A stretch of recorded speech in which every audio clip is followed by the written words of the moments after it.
అందరికీ నమస్తే అండి. పిఠాపురం వర్మ గారి పైన దాడి అప్పుడు వైఎస్ఆర్సీపీ పార్టీ వాళ్ళు మొదలెట్టేశారు. ముందు వెనక కట్ చేయాలా, ఆయన మాట్లాడిన వీడియోని ముందు వెనక కట్ చేయాలా, అప్పుడే ప్రచారం. జన సైనికులు దాడి, పొత్తు ధర్మం ఇదేనా, ఎన్నికలు అయిపోయిన అంటే పని అయిపోయిన తర్వాత ఎలాంటి దాడులు చేస్తారని చెప్పేసి అప్పుడే నీలి మీడియా వైఎస్ఆర్సీపీ పార్టీ అఫీషియల్ పేజీలోని పేటీఎం మేధావులు వీళ్ళంతా మొదలుపెట్టారు. ఆయన మాట్లాడిన వీడియోలో క్లియర్గా చెప్పొచ్చాడు. ఆయన ఈ దాడికి జనసేన పార్టీకి ఎలాంటి సంబంధం లేదు, పవన్ కళ్యాణ్ గారికి దీనికి సంబంధం లేదు. ఇప్పుడు దాడి చేసిన వ్యక్తులు ఎవరైతే ఉన్నారో వాళ్ళు గత కొన్ని రోజుల ముందు తెలుగుదేశం పార్టీ నుంచి వెలివేయబడ్డారో, అంటే తెలుగుదేశం పార్టీ నుంచి పంపించేశారు. సరే, వాళ్ళు జనసేన పార్టీలో జాయిన్ అయ్యారు. వాళ్ళకి ఏమన్నా మనకు తెలియదు. సరే, ఆయన కొన్ని వ్యాఖ్యలు చేశారు. ఒకసారి వర్మ గారు ఏం మాట్లాడారో ఒక్కసారి వినిపిస్తాను, వినండి. విన్న తర్వాత వీళ్ళకి బుద్ధి వచ్చింది. వీళ్ళకి ఇబ్బందులు లేవు, వాళ్ళ చరిత్ర కూడా ఇది వరకు అదే. ఇప్పటి వరకు పిఠాపురం ఇటువంటి సంస్కృతి లేదు. చట్టం ఉంది కదా,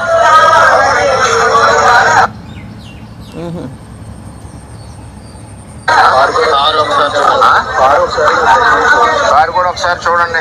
ఆ కారును కూడా నేను రిపేర్ చేయించిన. ఆ కారు సెంట్రల్లోనే ఉంచేస్తా. పోలీసు సరైన నిర్ణయం తీసుకునే వరకు ఆ కారు ఈవేళ ఇక్కడ గెస్ట్ హౌస్ దగ్గర ఉంది. రేపు రోడ్డు మీద సెంట్రల్లో పెట్టేస్తా లాక్ చేసి. కొత్తగా తెలుగుదేశం పార్టీ నుంచి కొత్తగా వెళ్ళిన జనసేన నాయకులు వన్యపూడికి సంబంధించి ఇంకా ఉన్నారు. వాళ్ళ చరిత్ర కూడా ఇది వరకు అదే. అందుకనే పార్టీలోంచి పంపించాం. ఆ పార్టీలో తీసుకున్నారు. అది ఎవరి పార్టీ వాళ్ళ ఇష్టం, మన వద్దని అన్నాను. సరే, ఏం జరుగుతుందో ఆలోచిద్దాం. మా నాయకులు అయితే కంప్లైంట్ వద్దన్నారు. మేము ఇప్పటి వరకు కంప్లైంట్ కూడా ఇవ్వలేదు. కూడా మీరు దేవుళ్ళగా కనిపించారు, దేవుడు అనేది అని అంటున్నారు.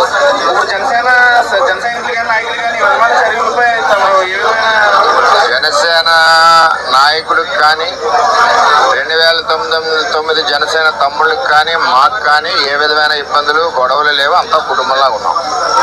ఏదైతే తెలుగుదేశం పార్టీ నుంచి వెళ్ళిన నాయకులు ఉన్నారో 25 మంది, వాళ్ళందరూ మా పార్టీ కార్యకర్తల మీద దాడి చేస్తున్నారు, మా మీద దాడి చేస్తున్నారు. నా మీద ఫస్ట్ టైం ఈ విధంగా చేస్తూ ఉన్నారు. చట్టం ఉంది కదా, చూద్దాం. విన్నారు కదా, జనసేన పార్టీకి పవన్ కళ్యాణ్ గారికి ఈ దాడికి ఎలాంటి సంబంధం లేదు. మేమంతా ఒక కుటుంబంలో కలిసి ఉన్నాము. ఇప్పుడు ఎవరైతే నా పైన దాడి చేశారో వాళ్ళు తెలుగుదేశం పార్టీ నుంచి వెళ్ళిన వ్యక్తులే, నిన్న మొన్న వెళ్ళిన వ్యక్తులు. ఆయన క్లియర్గా చెప్పుకొచ్చాడు. ఆయన చెప్పింది మనం వినం. ముందు వెనక కట్ చేసేయాలా, ప్రచారం చేసేయాలా. జనసేన టీడీపీ మధ్యన మరి చిచ్చుపెట్టే ప్రయత్నం, కార్యకర్తల మధ్యన చిచ్చుపెట్టే ప్రయత్నం ఆయన చెప్పాడు. లాస్ట్లో ఆయన ఒక మాట చెప్పాడు, వీళ్ళందరినీ ఎంపీ గారు పెంచి పోషిస్తున్నారు అన్నాడు. ఆ మాట అయితే అన్నాడు, వాస్తవం అది. అయితే దాడికి ఎంపీకి సంబంధం ఉందా, లేదంటే ఎంపీ దగ్గర నుంచి చేయించాడా, ఇలాంటి పదాలు అయితే వాడలేదు ఆయన. ఏం జరుగుద్దో చూద్దాం.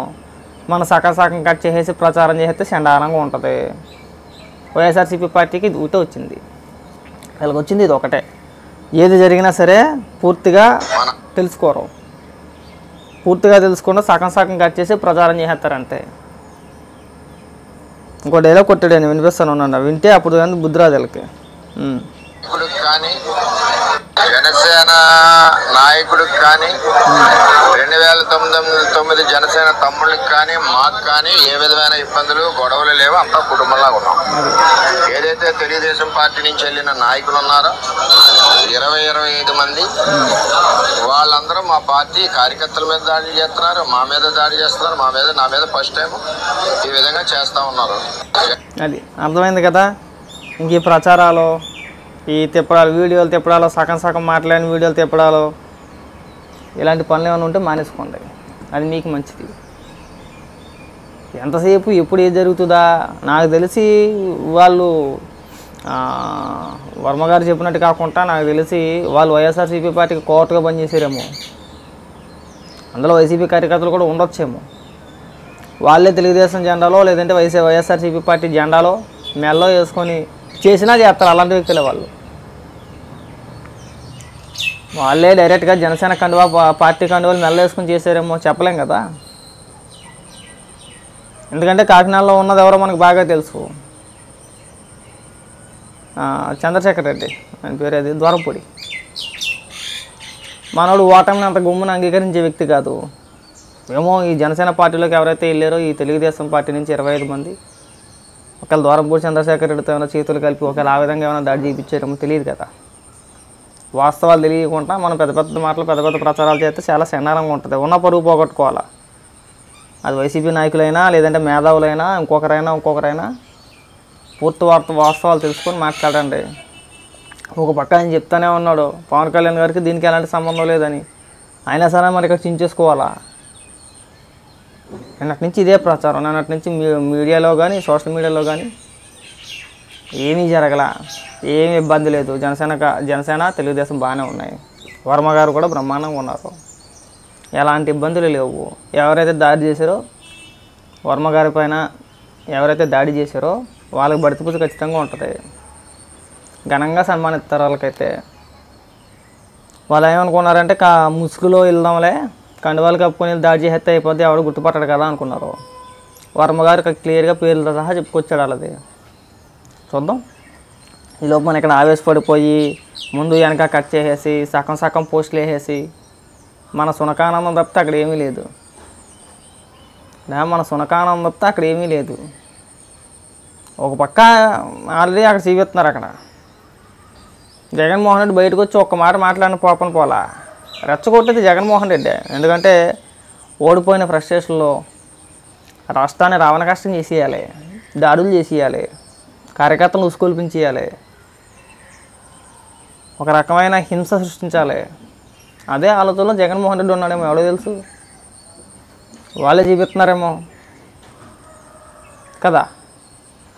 ఇలాంటి ప్రచారాలు చేస్తే చాలా చండాలంగా ఉంటుంది. మేము కూడా ఈ దాడులన్నింటికి గల కారణం జగన్మోహన్ రెడ్డి ఓడిపోయిన ఫ్రస్ట్రేషన్లో ఉండి కార్యకర్తలకు పిలిపించేసాడు, కిరాయి రౌడీలు తీసుకొచ్చాడు, విధ్వంసం సృష్టించమని చెప్పాడని మేము కూడా ప్రచారం చేసుకో చాలా చండాలంగా ఉంటుంది అది. కాబట్టి ఈ ప్రచారాలు ఈ అనవసరమైన ప్రచారాలు మానేసుకోండి. అది మంచిది. చూపిస్తున్నారేమో కదా. ఇలాంటి ప్రచారాలు చేస్తే చాలా చండాలంగా ఉంటుంది. మేము కూడా ఈ దాడులన్నింటికి గల కారణం జగన్మోహన్ రెడ్డి ఓడిపోయిన ఫ్రస్ట్రేషన్లో ఉండి కార్యకర్తలకు పిలిపించేసాడు, కిరాయి రౌడీలు తీసుకొచ్చాడు, విధ్వంసం సృష్టించమని చెప్పాడని మేము కూడా ప్రచారం చేసుకో చాలా చండాలంగా ఉంటుంది అది. కాబట్టి ఈ ప్రచారాలు ఈ అనవసరమైన ప్రచారాలు మానేసుకోండి. అది మంచిది.